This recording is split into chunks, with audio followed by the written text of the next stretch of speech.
ইফতারি সামনে রেখে দোয়া কবুল হয়। বিশ্বাস হয়? কি সামনে রেখে? সামনে ইফতারি।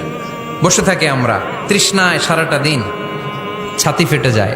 আল্লাহ দেখে, দেখতে দেখতে আল্লাহর একটা সফট কর্নার তৈরি হয়। এটাই সুযোগ কাজে লাগানোর, ঠিক কিনা? মুমিন যোগ্য যে কোপ মারে, সময় মতো কাজ করে, ঠিক কিনা?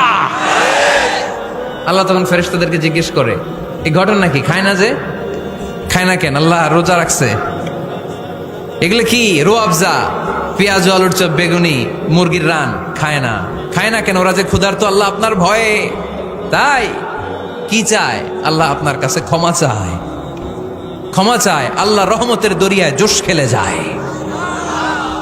আল্লাহ তখন বলে, আমারে দেখছে নাকি ওরা? ফেরেশতারা বলে, না দেখে নাই। আমার জান্নাত জাহান্নাম দেখেছে? না দেখে নাই। আমারে না দেখে, জান্নাত জাহান্নাম না দেখে আমার এত ভয় করে। যাও, আজকের এই রোজার বিনিময়ে এখন বান্দা যা চাইবে সব কবুল করে নেব।